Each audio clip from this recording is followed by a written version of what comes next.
Carta de Paulo aos Filipenses, capítulo 2. Nós iremos estudar, meus irmãos, do capítulo 2, os 11 primeiros versículos desse capítulo, tá? Do versículo 1 ao versículo número 11. Então, Carta de Paulo aos Filipenses, capítulo 2, dos versículos 1 ao 11. Filipenses 2, 1 a 11, todos abriram, então vamos à leitura, meus irmãos? Vou ler, os irmãos me acompanhem, por gentileza, tá? Paulo vai dizer assim, ó. Se há, pois, alguma exortação em Cristo, alguma consolação de amor, alguma comunhão do Espírito, se há entranhados afetos e misericórdias, completai a minha alegria, de modo que penseis a mesma coisa, tenhais o mesmo amor, sejais unidos de alma, tendo o mesmo sentimento. Nada façais por partidarismo ou vanglória, mas por humildade, considerando cada um os outros superiores a si mesmo. Não tenha cada um em vista o que é propriamente seu, senão também cada qual o que é dos outros. Tende em vós o mesmo sentimento que houve também em Cristo Jesus, pois ele, subsistindo em forma de Deus, não julgou como usurpação o ser igual a Deus. Antes, a si mesmo se esvaziou, assumindo a forma de servo, tornando-se em semelhança de homens e reconhecido em figura humana. A si mesmo se humilhou, tornando-se obediente até a morte e morte de cruz. Pelo que também Deus o exaltou sobremaneira e lhe deu o nome que está acima de todo nome, para que ao nome de Jesus se dobre todo o joelho, nos céus, na terra e debaixo da terra, e toda língua confesse que Jesus Cristo é Senhor, para a glória de Deus Pai. Vamos orar mais uma vez, meus irmãos. Ó Deus Santo e Bendito, Pai, aqui estamos agora diante da Sua palavra, lida, Pai, perante nós, a Sua palavra perfeita, a Sua palavra inspirada, Pai, Sua palavra inerrante e infalível, Pai. Pai, nos ajude, Pai, agora a entendê-la melhor. Que o Senhor nos faça, Pai, aqui sair daqui compreendidos da Sua palavra, Pai. Que o Senhor nos ajude a entendê-la, a praticá-la e a vivê-la, Pai, segundo a Sua vontade e para o louvor da Sua glória. Essa é a nossa oração, em nome de Jesus e com perdão dos pecados. Amém. Meus irmãos, essa carta de Paulo, né, a carta de Paulo aos Filipenses, é uma carta cujo tema principal é a alegria, né? Paulo ele fala muito sobre a alegria que ele tinha para com aquela igreja e a alegria que Paulo sentia, né, especialmente diante das circunstâncias em que ele se encontrava nessa situação, nesse contexto onde ele escreve essa carta. Paulo estava preso. E ele ainda assim ele escreve uma carta onde ele fala o tempo inteiro da sua alegria, especialmente da alegria que ele tinha para com aqueles crentes, os filipenses, né? Paulo demonstra aqui na carta aos filipenses uma grande estima por aqueles crentes, uma grande alegria para com aqueles crentes, né? E isso a gente vê, por exemplo, ao longo de toda a carta. Eu vou ler aqui alguns versículos onde a gente percebe essa estima que Paulo tinha para com os filipenses. Por exemplo, lá no capítulo 1, versículos 3 a 5, Paulo vai dizer assim a respeito deles, e repare o tom de alegria em que ele escreve aqueles crentes.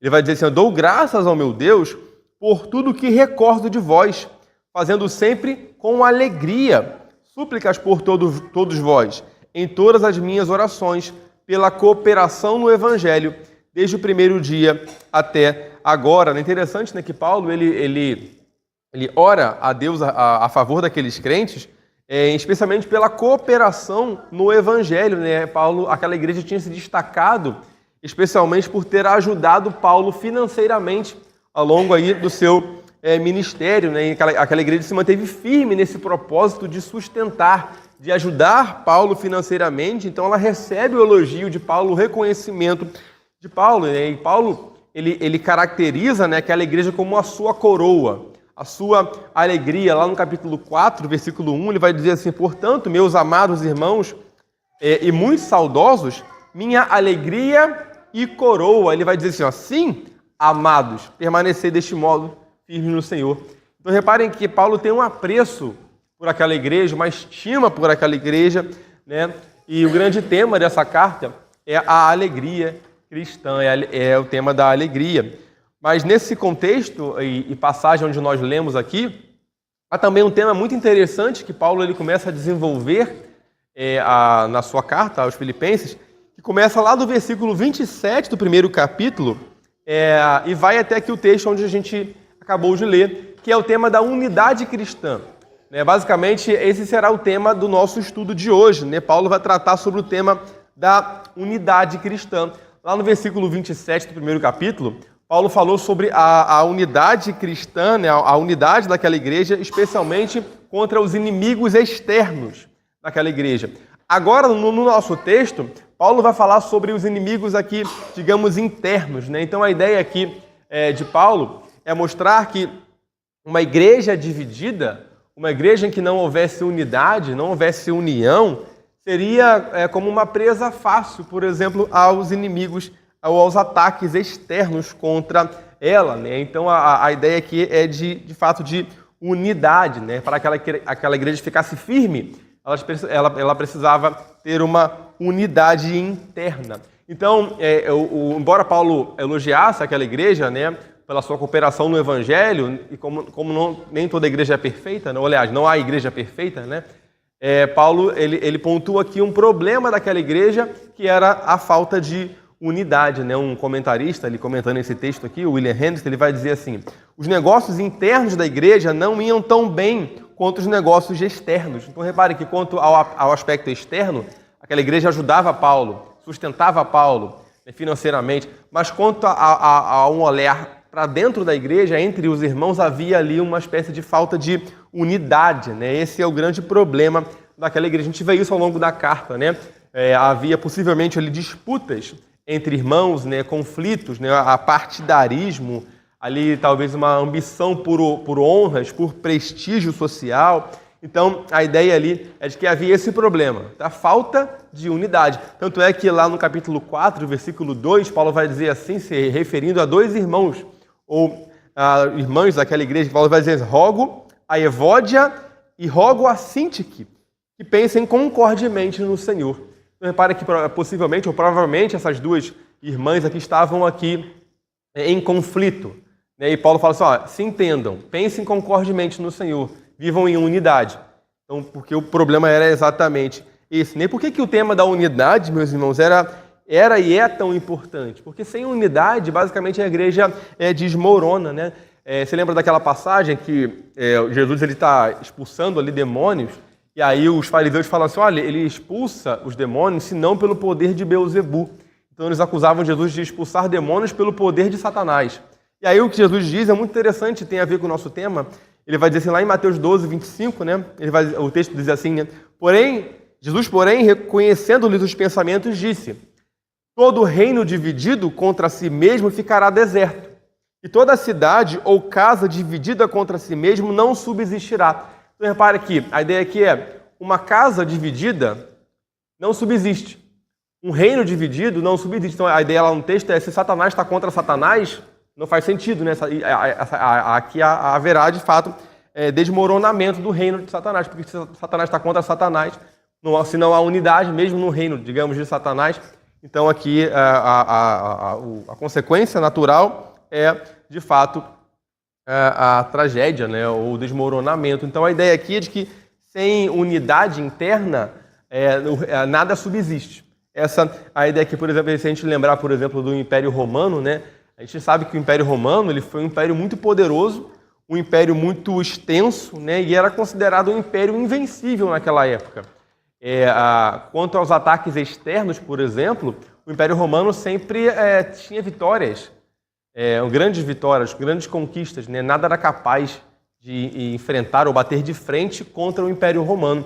Mas uma das coisas que levou o Império Romano à ruína foi exatamente a briga por poder, briga interna, os conflitos internos. Havia muita disputa de poder. Então, repare, o Império Romano ele não caiu de fora para dentro. Ele caiu de dentro para fora.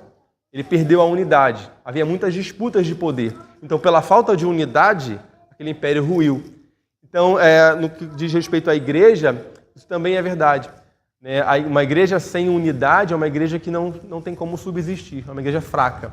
E é o que Paulo ele vai tratar aqui, né? Que aquela igreja, embora fosse a sua alegria, a sua coroa, havia um problema nela que ela deveria corrigir, que era a sua falta de unidade. Então esse é o tema de hoje, a ideia da unidade cristã, e a gente vai ver como que Paulo trabalha aqui esse tema com respeito a essa igreja. Tá bom? Então me acompanhem, por favor, meus irmãos, aqui, tendo em vista o nosso tema, agora a partir do versículo 1. A gente vai ler os dois, né? Primeiros, né? O 1 e o 2 do capítulo 2, tá bom? O apóstolo Paulo começa dizendo assim: se há, pois, alguma exortação em Cristo, alguma consolação de amor, alguma comunhão do Espírito, se há entranhados afetos e misericórdias, completai a minha alegria, de modo que penseis a mesma coisa, tenhais o mesmo amor, sejais unidos de alma, tendo o mesmo sentimento. Interessante que, a fim de incentivar aqui os crentes, né, filipenses, aqui, né, a unidade, né, no relacionamento de uns para com os outros, e essa é a intenção de Paulo, é que aqueles crentes fossem unidos, né? Paulo ele vai lançar 4 bases aqui, ou 4 fundamentos ou realidades que todo crente tem em Cristo. Essa é a ideia aqui, né, para embasar aqui o seu argumento a favor da unidade daqueles crentes. Reparem que Paulo começa dizendo, né, a primeira palavra que aparece no texto é um se, né, se há. Né, se há, pois, alguma exortação, né, se há, e aqui se há alguma exortação, se há alguma consolação de amor, se há alguma comunhão do Espírito. Esse se aqui, geralmente a gente entende a palavra se, né, o se como uma condição, né? Aqui não é a ideia, ou uma dúvida, uma incerteza, né? Não é que Paulo está dizendo, será que tem? Aqui o termo, a expressão mais correta aqui na tradução é uma vez que. A ideia aqui é de certeza, não é de dúvida.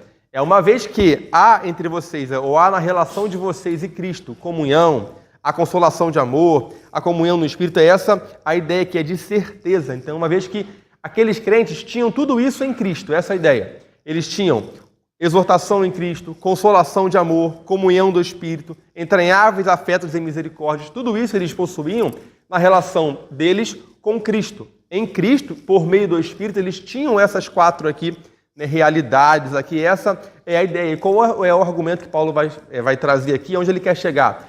É de que se eles têm tudo isso em Cristo, comunhão, exortação, misericórdia, afeto, eles deveriam ter também uns com os outros. Essa é a ideia. Se eles têm tudo isso na relação deles com Cristo, eles deveriam ter também na relação de uns com os outros.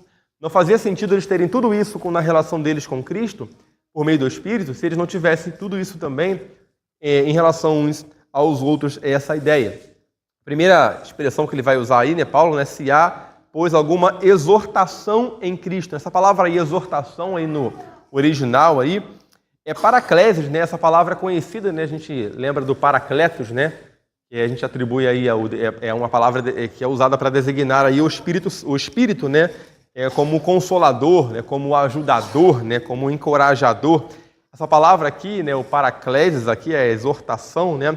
Ela significa estar ao lado a fim de ajudar, né? Estar ao lado de alguém a fim de ajudar. E é exatamente isso que o Espírito faz.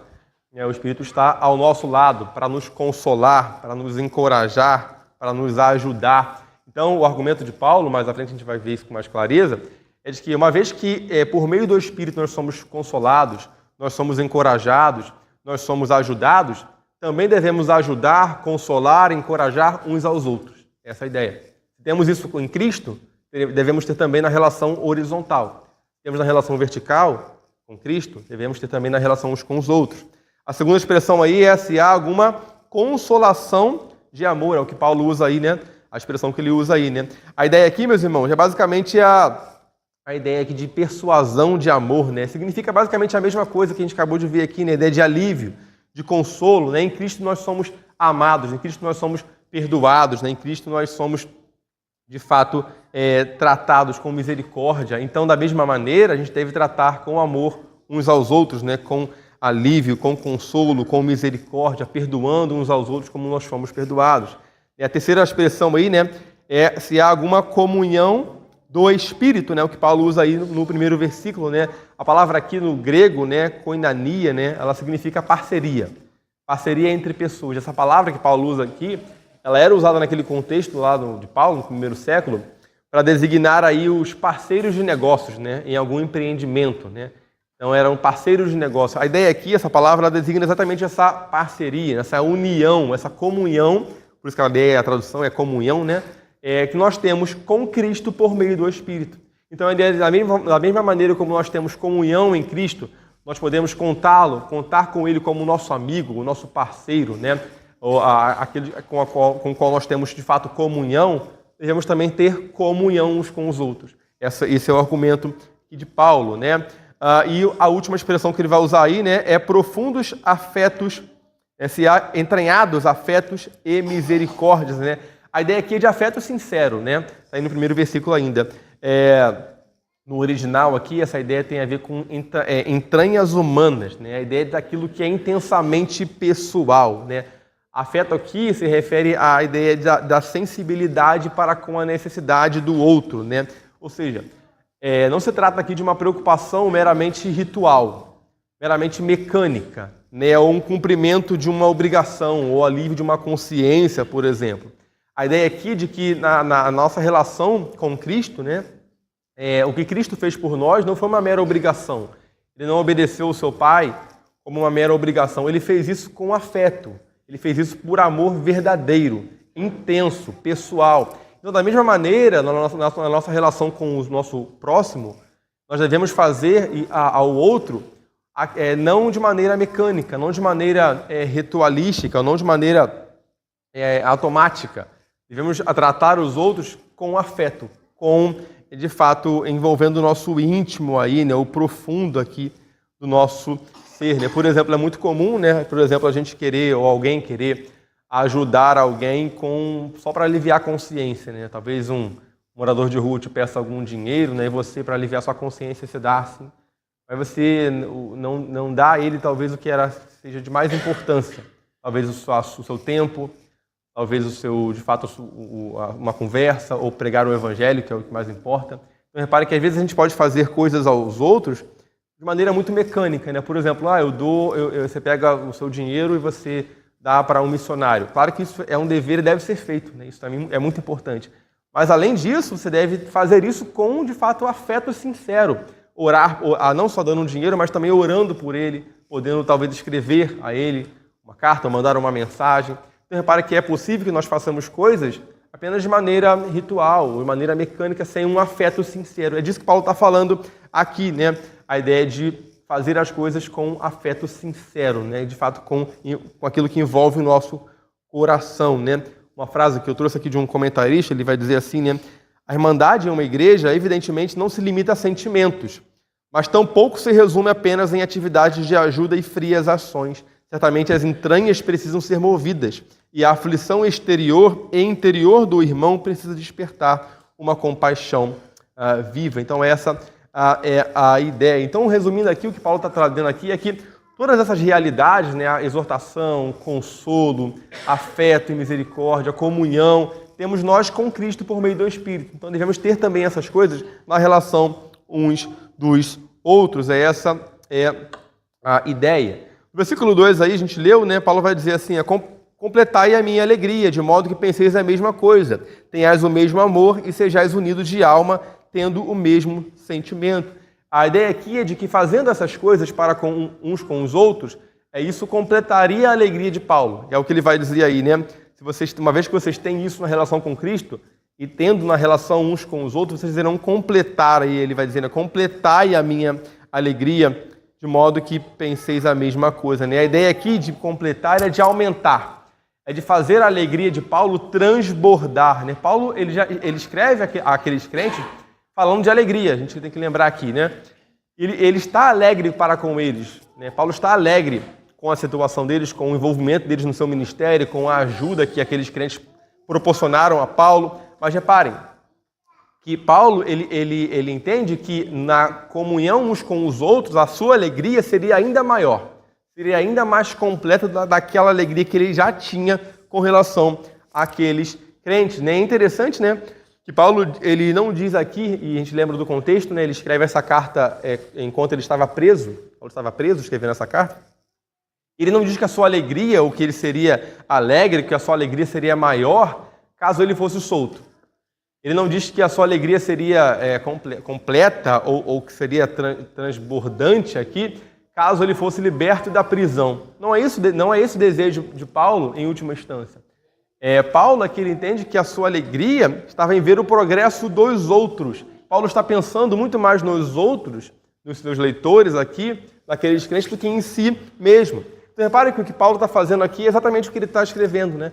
Ele está servindo aqui de um exemplo vivo de como colocar o outro em primeiro lugar e não a si mesmo. Reparem que Paulo aqui está preocupado com os outros, né? Na sua relação. Então, e é disso que ele está escrevendo, né? Da unidade, da comunhão. E Paulo está fazendo isso. Ele está preocupado com os outros. É isso que trará alegria para ele. Não a sua libertação, mas a união entre os irmãos, para os quais ele escreve essa ideia, né? O William Hendricks ele vai tratar, ele vai pontuar exatamente, um comentarista, ele vai pontuar isso aí quando ele diz assim: essa é a preocupação profunda de Paulo. Não a sua rápida libertação da prisão, mas o progresso espiritual dos filipenses. Então reparem que essa é a preocupação de Paulo, né? Que aqueles crentes de fato fossem unidos. E de que maneira aqueles crentes seriam unidos, né? Paulo continua no texto, então, no versículo 2, tá, meus irmãos? Ele fala assim, ó, de modo que penseis a mesma coisa, né? É interessante que o verbo que ele usa aqui, né, de penseis ou pensar aqui, né? No grego essa palavra aparece muito na carta de Paulo aqui aos Filipenses, né? Em todas as outras cartas de Paulo essa palavra aparece 13 vezes. Mas só em Filipenses aparece 10 vezes. Então Paulo usa muito dessa palavra, né? Pensar a mesma coisa, né? É interessante, né, que quando a gente olha, por exemplo, para o chamado ecumenismo, né? O ecumenismo ele vai pregar que não importa o que você pensa, desde que você tenha amor, né? O amor é que nos une, né? Essa é a máxima que é usada, né, pelo ecumenismo, né? Não é o que Paulo está dizendo aqui. O pensar a mesma coisa é fundamental para que haja união. Pensar a mesma coisa, em ter a mesma prática e doutrina, essa é a ideia. Então, essa falácia do ecumenismo, Paulo quebra aqui. Né? Então, Paulo está, sim, exortando aqueles crentes que pensem a mesma coisa. Então, essa é a ideia. Não há unidade verdadeira fora da verdade. Não tem como pessoas pensarem diferente e serem unidos, e terem união. Essa é a ideia. Não há amor verdadeiro quando pessoas pensam diferente. Essa é a ideia aqui, né, que Paulo está trazendo aqui. Penseis a mesma coisa. Essa é a ideia de união. Tá? E é interessante que essa palavra aqui não é tanto uma ideia de pensamento teórico, né? Essa palavra aqui no original, ele tem em vista o pensar prático. Não é apenas uma ideia meramente teórica ou um pensamento teológico vazio. A ideia do pensar aqui é um pensar prático. Então, a ideia é que aqueles irmãos deveriam não só pensar doutrinariamente a mesma coisa, né? Seriam unidos quanto à doutrina, mas também unidos quanto à prática. Eles deveriam, de fato, praticar as mesmas coisas. Então, reparem, é possível que nós tenhamos a mesma teologia, por exemplo, né? Nós sejamos aqui reformados calvinistas, por exemplo, mas a nossa prática seja diferente. Ou seja, nós pensarmos uma coisa, nós lermos sobre determinados assuntos, mas na prática nós não vivemos em conformidade com aquilo que nós dizemos acreditar. Então reparem que a ideia aqui não é só pensar a mesma coisa no sentido teórico ou teológico, né? Essa ideia, mas no sentido prático também. Claro que devemos pensar a mesma coisa também no sentido teológico, obviamente, mas também no sentido prático. Essa a ideia aqui, né? Essa ideia. Então, um outro comentarista que eu achei interessante a frase, que ele vai dizer assim, o Werner de Boer, ele vai dizer: se todos pensarem da maneira como Jesus Cristo também pensou, como ele morreu por pecadores, não poderão se separar, hão de apegar-se aos irmãos. Essa a ideia aqui. Muito provavelmente o que estava acontecendo naquela igreja lá era que alguns irmãos estavam tratando outros de maneira diferente, né? A ideia de que tratando alguns como superiores, alguns como inferiores, então estavam deixando de lado a comunhão com aqueles os irmãos talvez mais humildes, né? Talvez seja esse o problema daquela igreja, né? Alguns irmãos estavam tratando uns de uma maneira e outros de outra maneira, né? É claro que na nossa relação, né, como pessoa social, nós às vezes nos apegamos, né, devido a alguns gostos incomuns, né, a alguma pessoa específica, ou algum grupo específico, né, Mas isso não quer dizer que nós devemos excluir, né, outros de condição diferente da nossa, né? Então Paulo aqui possivelmente está tratando desse problema naquela igreja, né? De um problema de fato de acepção de pessoas, né? De separação de pessoas por conta da sua questão talvez econômica ou social ali dentro daquela igreja ali. Então essa é a ideia. Então Paulo ele exorta aqui aqueles irmãos aqui, pensem a mesma coisa, tratem todos como iguais, essa ideia, como irmãos em Cristo, essa ideia, né, de Paulo. E ele vai dizer também no versículo 2, né, tenhais o mesmo amor, sejais unidos de alma. É interessante, né, que essa ideia aí, né, de união, né, de unidos, essa palavra unidos, né, significa ter o mesmo ânimo, né, ter o mesmo objetivo, ter a mesma meta, né, essa a ideia aqui, né, ou seja, na nossa relação como crente, né, enquanto igreja, não deve haver objetivos diferentes. O objetivo é um só, é a glória de Deus, é a glória de Cristo.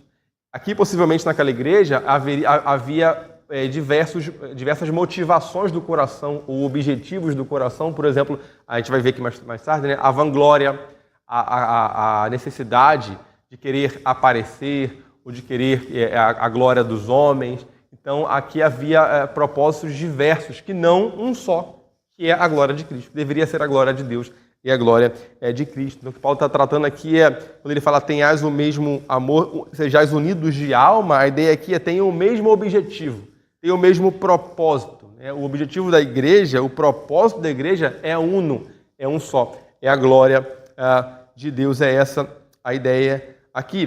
No versículo 3, para a gente continuar, Paulo vai dizer assim, nada façais por partidarismo ou vanglória, mas por humildade, considerando cada um os outros superiores a si mesmo. E a gente acabou de falar sobre isso, né? Esse era possivelmente o problema daquela igreja, né? Eles faziam as coisas não visando a glória de Deus, mas visando a glória de si mesmos, né? Aí ele fala, não, nada façais por parte... Não, isso não quer dizer que isso acontecia com todo membro daquela igreja, mas talvez com alguns, né? E aí Paulo está tratando desses problemas, né? Que ele percebe, né? Então ele fala a ideia do partidarismo, da vanglória, da falta de humildade. Então aqui está a raiz da falta de unidade daquela igreja. A vanglória e a ideia do partidarismo aqui, né? Essa palavra aí, partidarismo, né, no original e no grego, significa egoísmo, né? A ideia aqui é de autopromoção. Aquela pessoa que tudo que ela faz em prol de si mesmo, visando a sua própria glória, visando o reconhecimento. Ela faz querendo estar sempre no palco, né? Sempre ali aparecendo, né? Visando unicamente aí o seu lado, né? Faz as coisas de maneira interesseira. Essa a ideia aí do partidarismo que Paulo trata aqui, né? Ele vai tratar disso lá no capítulo 2, nesse mesmo capítulo, né? No 21, versículo 21, ele vai dizer assim, pois todos eles buscam o que é seu próprio, não o que é de Cristo Jesus. Então aqui ele trata desse problema, né? Ele percebe que algumas pessoas daquela igreja estavam agindo assim, dessa maneira, né? Criando partidos, né? Baseados aqui no prestígio social. Talvez alguns irmãos fossem mais importantes ali socialmente, né? Ou tivessem trabalhos aí considerados mais nobres, e aí aqueles irmãos estavam sendo de fato preferidos, enquanto outros estavam sendo preteridos, né? Deixados de lado, né? Talvez irmãos de uma condição mais humilde aqui, né? Então, eles estavam cada um buscando o seu próprio interesse, se unindo a algumas pessoas visando o interesse. A ideia da união política aqui, né?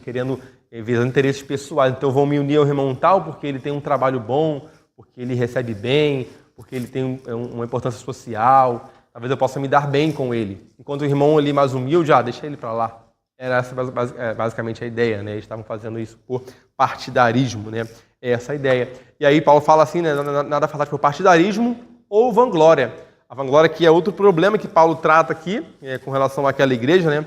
A palavra que ele usa aqui, né? Para vanglória, geralmente a palavra que ele usa para glória, aqui é doxa, né? No grego aqui, e a que ele usa aqui para vanglória é kenodoxa, né? A ideia de presunção.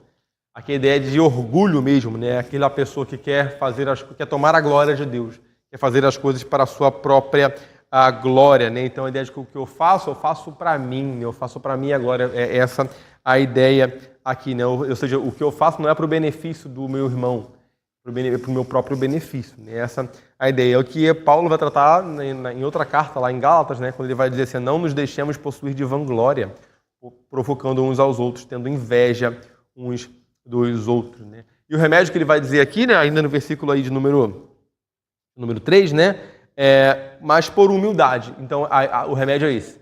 Nada façais por vanglória, ou partidarismo ou vanglória, mas por humildade, considerando cada um os outros superiores a si mesmo. Então, Paulo ele escreve aqui, ou prescreve a humildade como um remédio contra a falta de unidade. O que faltava àqueles crentes era, de fato, a humildade. Por meio da humildade, de colocar o outro acima de si mesmo, aqueles crentes, de fato, encontrariam de volta o caminho da união e da humildade.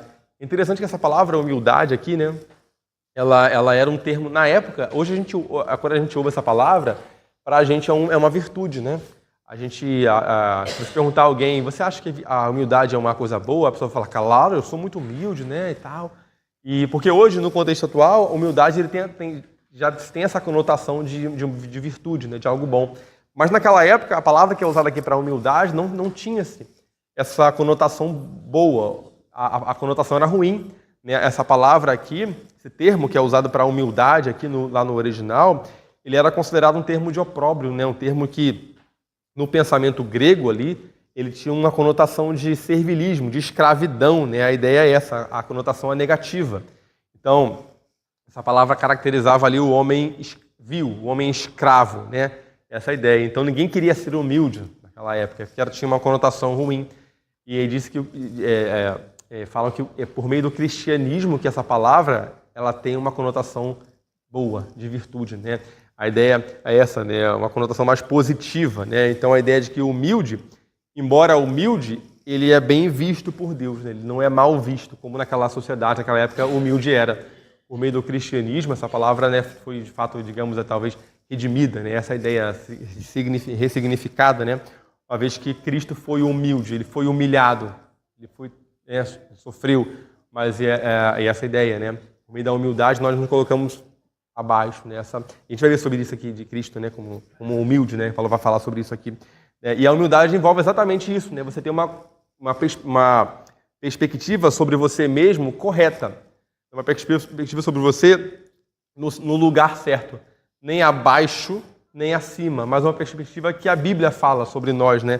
Essa a ideia, né? Então, se você pegar o apóstolo Paulo, né?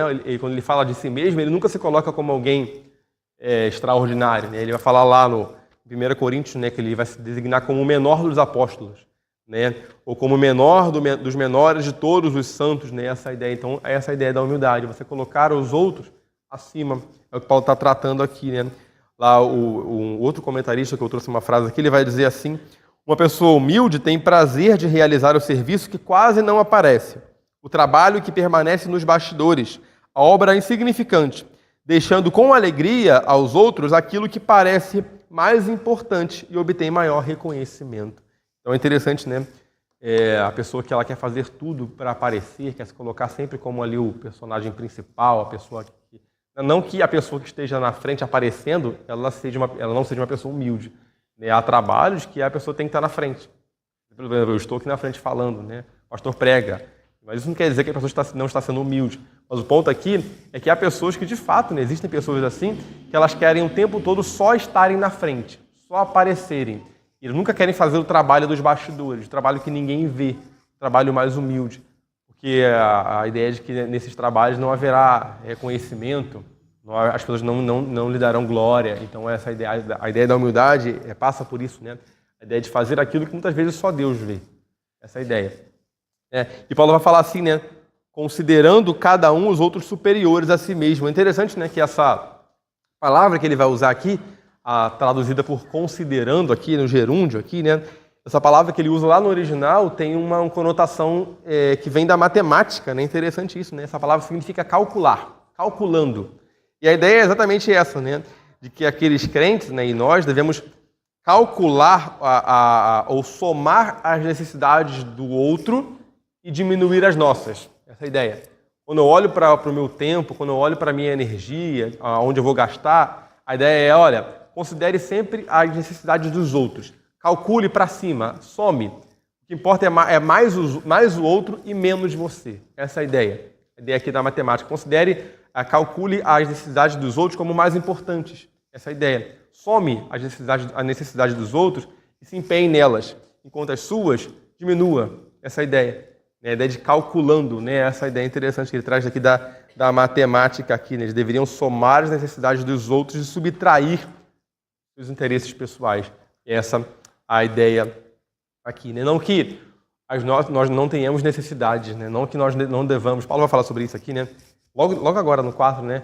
Que nós não devamos visar aquilo que é da nossa preocupação, porque é natural que nós tenhamos preocupações também, mas a ideia é de que o outro deve ser colocado sempre em primeiro lugar. Essa é a ideia. E é o que ele vai dizer no 4, né? Acompanhe comigo. Ele vai dizer assim, ó: não tenha cada um em vista o que é propriamente seu, senão também cada qual o que é dos outros. Então, reparei o também, né? Ou seja, não visem somente o que é seu, mas também cada qual o que é dos outros. E a expressão que é usada aqui é exatamente essa, né? Quando ele fala assim, ó, não tenha cada um em vista, né?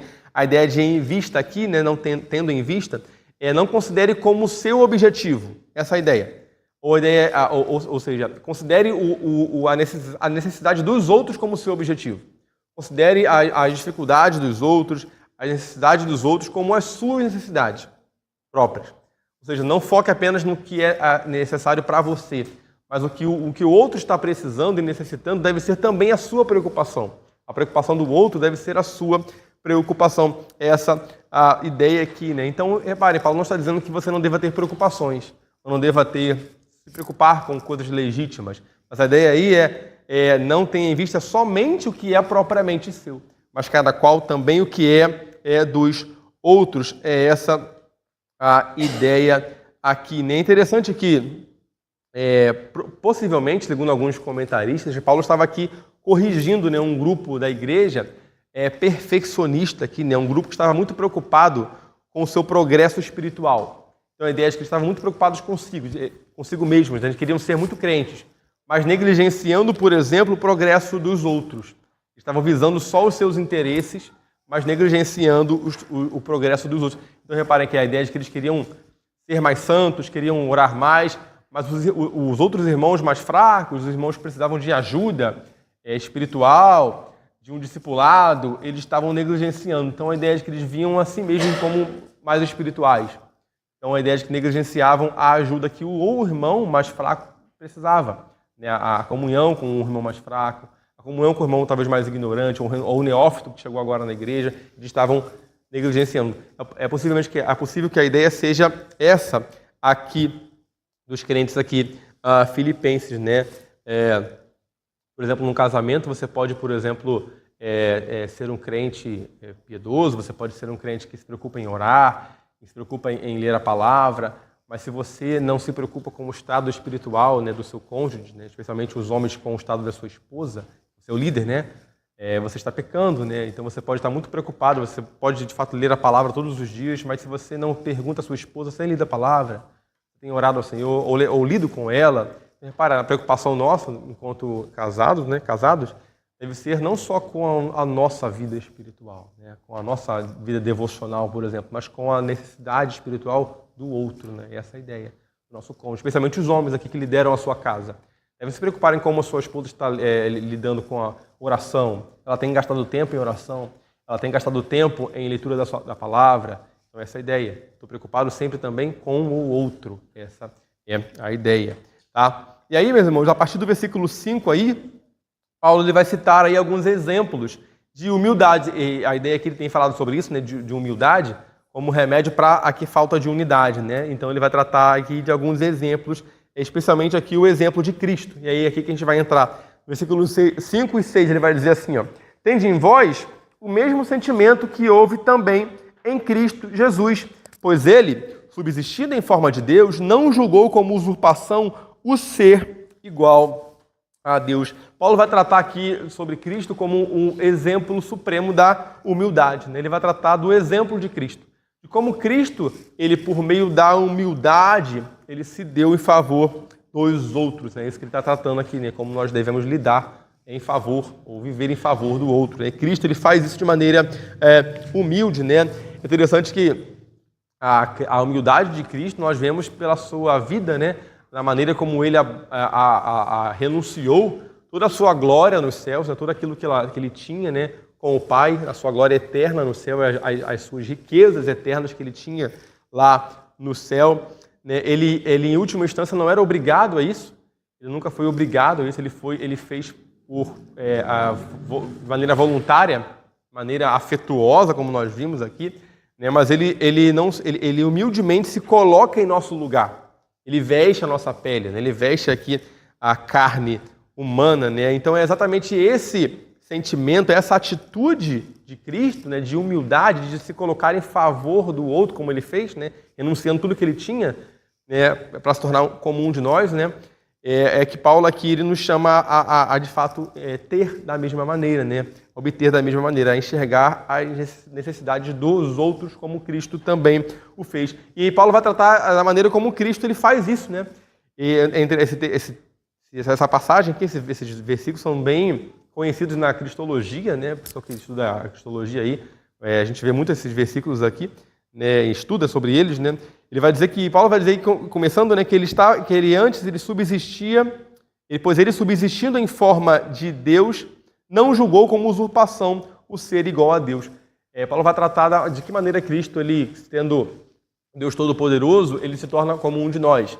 Ele vai dizer que ele subsistia na forma de Deus. A ideia de subsistir aqui é a ideia daquilo que é essencial, daquilo que é inato, né, daquilo que é da mesma essência. Então a ideia de que Paulo está falando aqui, olha, Cristo, ele era da mesma essência de Deus. Ele era Deus como Deus Pai. Ele tinha, de fato, era um Deus inato, é essa a ideia, assim, ou seja, Cristo, desde toda a eternidade, ele sempre foi Deus. Ele sempre existiu na forma de Deus, essa ideia de subsistindo na forma de Deus, ou seja, as perfeições de Deus, os atributos de Deus, tudo que Deus sempre foi, Cristo também sempre foi, durante toda a eternidade. Ele sempre foi eterno, né? Coeterno com Deus, ele sempre foi Deus em essência. É essa a ideia, né? Da mesma forma de Deus, essa a ideia. E ele não era obrigado a assumir a natureza humana. Ele não era obrigado a se expor aos efeitos da queda, como ele assim o fez, vindo a esse mundo, né? Essa a ideia. Então a ideia de subsistir é essa. Ele possuía a mesma forma de Deus. Essa a ideia, a mesma essência. E continuou possuindo e sempre possuiu e possui até hoje. Mas a ideia é de que ele, mesmo nessa condição, ele se tornou um de nós. Ele renunciou tudo aquilo, a sua glória eterna nos céus, durante aquele período da encarnação ali, para vir até nós de maneira humilde, né? Iniciando ali o que nós veremos aqui como o estado da sua humilhação, né? Paulo vai dizer assim que ele não julgou como usurpação o ser igual a Deus, né? A ideia aqui, meus irmãos, que ele não julgou como usurpação é a ideia de que, embora ele fosse Deus, como nós vimos, né, na mesma forma de Deus, ele não se apega, ele não se agarra a essas prerrogativas. A ideia é que ele poderia dizer assim, olha, eu sou Deus de Deus, eu tenho a mesma forma de Deus, eu subsisto da mesma forma de Deus, a minha essência é a mesma essência de Deus, então eu não sou obrigado a me encarnar em prol desses homens pecadores. Ele poderia, ele tinha esse direito, de fato. Ele era Deus, ele era da mesma forma de Deus, ele não tinha obrigação alguma de vir até nós, mas o texto diz aqui que ele não julgou como usurpação, a ideia é de que ele não se agarrou a esses privilégios. Ele não fez isso. Ele voluntariamente decidiu, de fato, se tornar um de nós, né? Ele poderia, por exemplo, continuar preferindo toda a glória e em momento algum se encarnar. Ele poderia, ele tinha esse direito, mas ele não se apega, ele não se agarra a esse direito. Por quê? Porque ele não pensou em si somente, ele pensou em nós. E Paulo está tratando disso, esse tema, de pensar no outro. E Cristo fez isso. Essa é a ideia do exemplo de Cristo. Porque, por exemplo, lá em João 17,5, João vai dizer assim, né? Jesus vai dizer assim, e agora glorifica-me, ó Pai, contigo mesmo, com a glória que eu tive junto de ti, antes que houvesse mundo. Então Jesus faz referência àquela glória que antes que houvesse mundo, ele tinha com o Pai. Então a ideia é de que ele renunciou tudo isso para viver entre nós, a viver no mundo caído. É essa a ideia, né?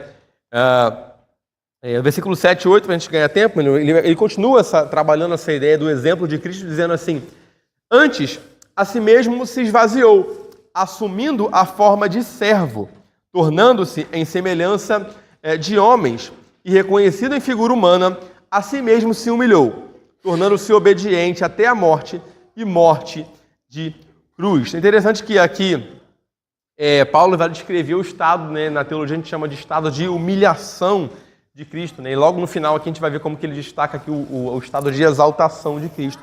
Ele vai dizer que antes mesmo ele se esvaziou. A ideia que ele esvaziou, né, a ideia de se rebaixou, né?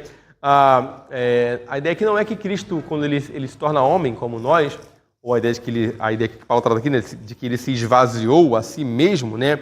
Não é que ele se esvazia da sua divindade.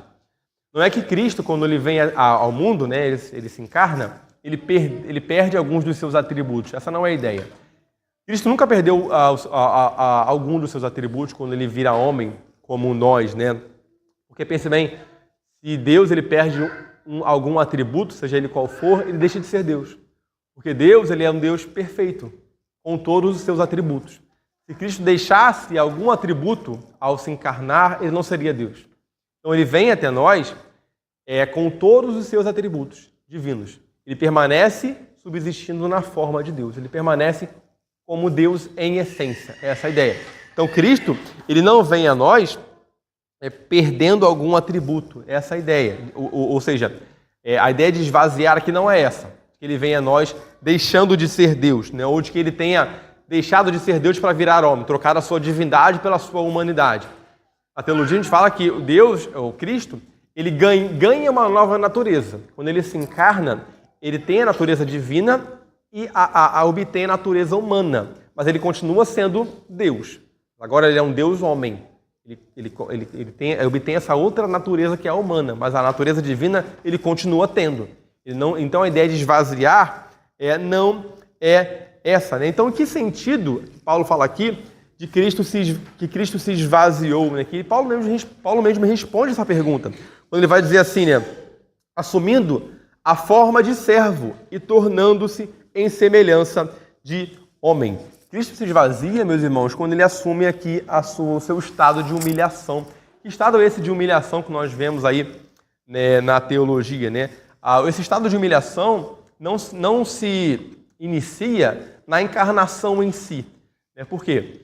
Porque Cristo hoje ele está nos céus, nos representando. Lembra que a Bíblia fala que nós temos um só mediador, né? Jesus, entre Deus e os homens, né? Jesus Cristo, homem.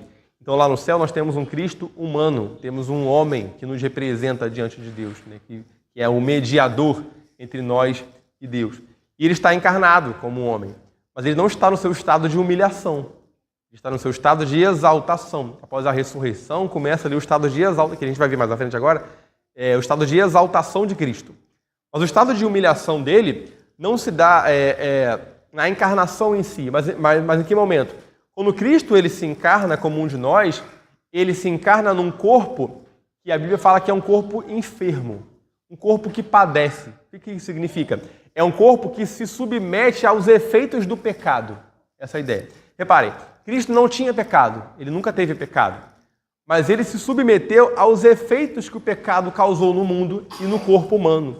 Por exemplo, é pecado sentir dor ou sofrer? Não. Mas Cristo sentiu dor e sofreu. Por quê? Porque a dor, o sofrimento, a morte, por exemplo, é um efeito do pecado no mundo. Essa é a ideia. Então Cristo, quando ele se encarna na nossa carne, numa carne enferma, numa carne que padece, ele se encarna assumindo os efeitos do pecado sobre ele mesmo, sobre o seu próprio corpo. É por isso que ele se cansava, é por isso que ele chorava, é por isso que ele sentia dor, é por isso que ele sentia fome, é por isso que ele sofreu, ele morreu. Então reparem, a morte não é um efeito do pecado no mundo.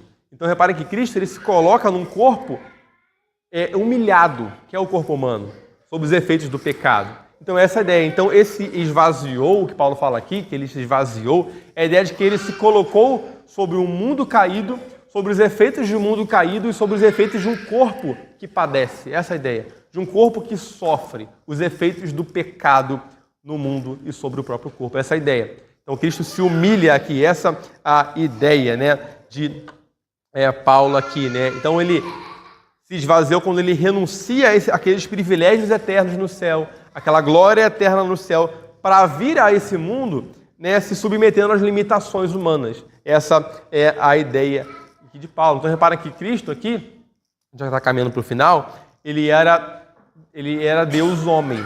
Ele era um Deus que era onisciente, por exemplo, mas a Bíblia fala que ele aprendia. Olha que interessante. Ele sabia de todas as coisas, mas ele crescia em conhecimento e graça. Não é que a Bíblia fala sobre ele? Então, reparem que ele era um Deus que sabia de tudo, mas ao mesmo tempo aprendia. Como isso se encaixa? A ideia de que a pessoa de Cristo é um grande paradoxo. A gente nunca vai entender perfeitamente. Como que ele era onisciente, sabia de tudo, mas ao mesmo tempo ele aprendia. Essa é a ideia, né? Ele, por exemplo, ele era como Deus, ele era imortal, mas ao mesmo tempo ele era mortal, porque ele era homem, ele morreu. Então a ideia de que ele era Deus e homem, então essas duas qualidades que parecem muitas vezes que não se encaixam, mas não se encaixam porque a pessoa de Cristo é paradoxal. Essa é a ideia, a gente nunca vai entender exatamente, é uma pessoa única, só ele é assim. Então a Bíblia traz esse paradoxo aqui, essa ideia. Por exemplo, ele era todo poderoso, mas a Bíblia diz que ele se cansava.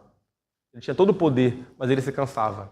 Então ele era Deus todo poderoso, mas era homem, era também limitado. Então reparem que essa pessoa de Cristo é um grande paradoxo. Mas ao mesmo tempo aqui Paulo diz que ele assumiu a forma de servo, tornando-se semelhante ao homem, né? O que o autor aos Hebreus vai dizer lá, né? Embora sendo filho, aprendeu a obediência pelas coisas que sofreu. E Lucas vai dizer, né? Crescia Jesus em sabedoria, estatura e graça diante de Deus e dos homens.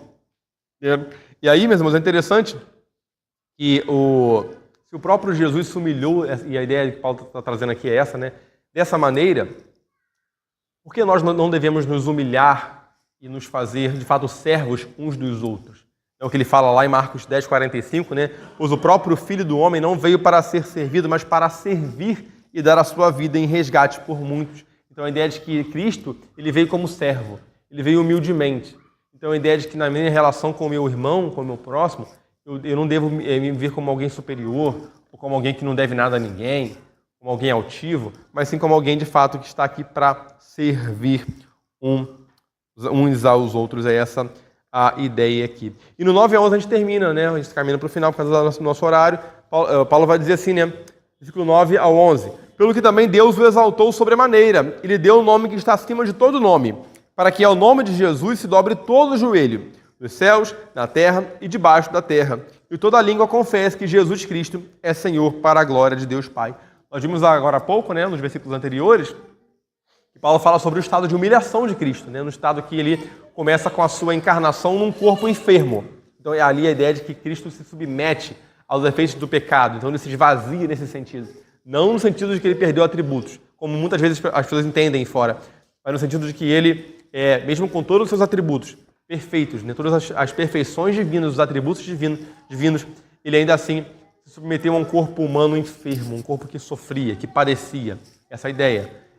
Mas agora Paulo vai tratar do seu estado de exaltação. Esse estado de exaltação começa na ressurreição.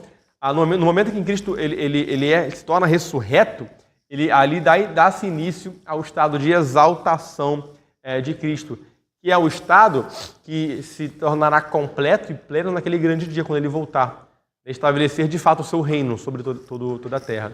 O seu reino pleno, final, ele já reina sobre tudo. Mas o seu reino final, quando ele eliminar o pecado, o Satanás, a morte, ele de fato reinará perfeitamente. E ali será o ápice desse estado de exaltação de Cristo. Essa é a ideia aqui, né? Reparem que Paulo tratou aqui, né, daquilo que Cristo ele fez em favor dos outros, não foi? Daquilo que ele se deu em relação aos outros, a nós. Agora Paulo vai falar sobre aquilo que Deus Pai fez em relação ao Deus Filho, a Cristo. Aquilo que Deus fez em relação a Cristo. Essa é a ideia, né? Paulo vai descrever aqui a grande recompensa de Cristo, daquele que se deu ao outro, agora o seu Pai se dará ao seu Filho, né? O recompensando e o exaltando. Essa a ideia aqui, né? O próprio Senhor Jesus vai falar, né, lá em Lucas 14, né, 11, né? Pois todo o que se exalta será humilhado, e o que se humilha será exaltado. Então a regra que o próprio Cristo ensinou, agora nós vemos aqui recaindo sobre ele mesmo, né? Ele que se humilhou, agora será exaltado. Essa é a ideia, né? E Paulo vai dizer aí, né, que Deus o exaltou sobremaneira, né? Interessante essa expressão aqui, né? Sobremaneira, né? Que a ideia aqui do grego, né? É de que ele foi super exaltado, né? A ideia de que ele foi agora assunto aos céus, está à destra de Deus. Essa expressão à destra de Deus é a ideia de que ele está agora no lugar de maior honra que se pode existir, né? O lugar de maior prestígio, maior honra. É essa a ideia aqui, né?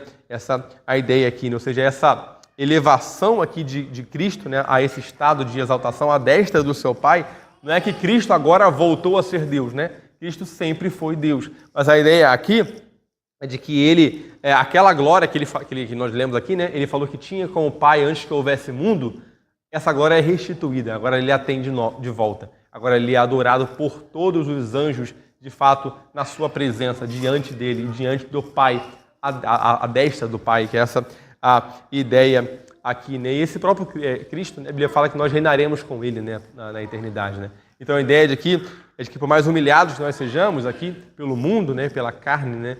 Por Satanás, nós seremos também exaltados, né? Nós seremos também honrados, né? Reinaremos com Cristo, né? Nós não devemos buscar, né? essa humilhação a fim de sermos exaltados. Nós nunca devemos querer buscar a exaltação, mas sabendo que, sendo humildes, nós seremos sim com Cristo, né, exaltados, né, e de fato honrados. É essa a ideia. O texto diz aí, né, caminhando para o finalzinho, que o Pai, né, ele lhe deu o nome que está acima de todo nome, né? A ideia aqui é de posição, né, de que Cristo está numa posição a mais elevada possível. O seu nome é o nome mais importante, né? É essa a ideia. Não existe um nome mais importante que o nome de Cristo, né? E aí ele fala no final, para que ao nome de Jesus se dobre todo o joelho dos que estão nos céus, dos que estão na terra e dos que estão debaixo da terra. Aí eu trouxe uma frase aqui, a gente já caminha realmente para o final, de um autor, ele vai dizer assim, ó, em seu regresso em glória, Jesus será adorado por toda a corporação de seres inteligentes, em todos os setores do universo. Os anjos e os seres humanos redimidos farão isso com regozijo. Os condenados farão isso com profunda tristeza e profundo remorso, mas não com genuíno arrependimento. Então repare que Paulo diz aqui que ao nome de Jesus todo o joelho vai se dobrar, ele fala aqui, né, dos céus, da terra e dos que estão debaixo da terra. Então a ideia aqui de que todos os homens, né, que já existiram, seja lá onde eles estiverem, no céu ou no inferno, eles reconhecerão que o nome de Cristo, eles se dobrarão ao nome de Cristo, eles reconhecerão que Cristo é o Senhor, né? Então, nos céus, né, aqui, né, toda a corporação de seres angelicais, né, anjos, querubins, né, os milhões de anjos, né, eles de fato adorarão ao Senhor naquele grande dia, né? Na terra, todos os seres humanos que ainda estiverem por aqui, né, quando do retorno de Cristo também se dobrarão, né? E todos aqueles que, quando ele fala aqui debaixo da terra, né, a ideia de que todos os condenados, né, eles que foram condenados no inferno, eles também reconhecerão, até aqueles anjos maus que caíram, né, o próprio Satanás reconhecerá, de fato, né, que Cristo é o Senhor, né? E é interessante, né, que aqui Paulo está destacando exatamente isso, né? Aquele que muito se deu a favor do outro, olha a glória que ele recebe, né? Olha a glória que Cristo recebe do seu Pai, né? Então, essa é a ideia. E ele fala, e a última frase é para a glória de Deus Pai, né? Então a ideia é que o que Cristo fez, né, ele fez para a glória de Deus, e o que o Pai fará ao seu Filho, fará para a sua própria glória também. E o que nós fazemos, né, quando fazemos o que fazemos, né, ao servir aos outros, nós servimos, sim, para o outro, mas, em última instância, é para Deus que nós fazemos, para a glória de Deus, né? Nunca para a nossa própria glória, nunca para nós mesmos, né? Nós servimos, em última instância, a Deus. Então, resumindo, meus irmãos, eu queria só pontuar aqui, né, a fim de nós fazermos um breve resumo do que nós aprendemos hoje aqui, né? Em primeiro lugar, nós vimos que nós pertencemos, por meio do Espírito, a Cristo. Nós vimos todas aquelas qualidades, né, ou bênçãos, ou realidades que todo crente tem em Cristo. Nós somos exortados, nós somos consolados, nós somos amados, nós somos tidos por Cristo, né, com afeto sincero, né, com amor verdadeiro, né? Quantas bênçãos nós temos, né, por meio de Cristo, por meio da obra de Cristo, né, e por meio da aplicação dessa obra no nosso coração, por meio do Espírito. E quantas vezes nós, muitas vezes, olhamos para o nosso irmão e não os tratamos dessa maneira como somos tratados por Cristo. E o ensinamento que Paulo traz aqui é esse, né? De que aquilo que Cristo fez por nós e faz por nós por meio do seu Espírito, nós devemos fazer uns pelos outros. Se nós vemos algum irmão em necessidade, algum irmão passando por algum problema, nós devemos também consolá-lo, exortá-lo, tratá-lo com afeto sincero, consolá-lo, essa é a ideia. Né? Ver a necessidade do outro, é essa a ideia que nós aprendemos aqui, vimos aqui. Né? Se nós temos isso com Cristo, nós devemos ter uns com os outros. Em segundo lugar, nós aprendemos que as necessidades dos outros devem ser as nossas necessidades. Né? Nós lembramos dos termos que Paulo usou aqui, né? Considerando os outros superiores, né? A ideia de calculando, né? Some as necessidades dos outros, diminua as suas, né? Tendo em vista não o que é propriamente seu, mas também cada qual o que é dos outros. Né? E por último, nós aprendemos sobre o exemplo de Cristo, né? De como Cristo, o Senhor Todo-Poderoso, né? Que não tinha a obrigação nenhuma de fazer o que fez em prol do seu povo, né? Como ele assim o fez com amor e misericórdia. Né? Então, se o próprio Cristo o fez, não tendo obrigação nenhuma, porque ele era Deus, ele não tinha obrigação de nos amar, de virar um homem como nós, né? De se submeter a esse mundo caído. Né? Se ele assim o fez, por que nós não devemos também fazer? Né? E nós sim temos essa obrigação, porque se nós fomos amados por Cristo, é nossa obrigação amar o outro. Cristo não tinha essa obrigação e fez. E muitas vezes nós temos essa obrigação e falhamos em fazer essas coisas, em olhar para o outro. Então, essa é a ideia. Então, basicamente, meus irmãos, esse foi o tema da unidade aqui. Da maneira como crentes devemos sempre estar atentos à necessidade do outro. Essa é a ideia.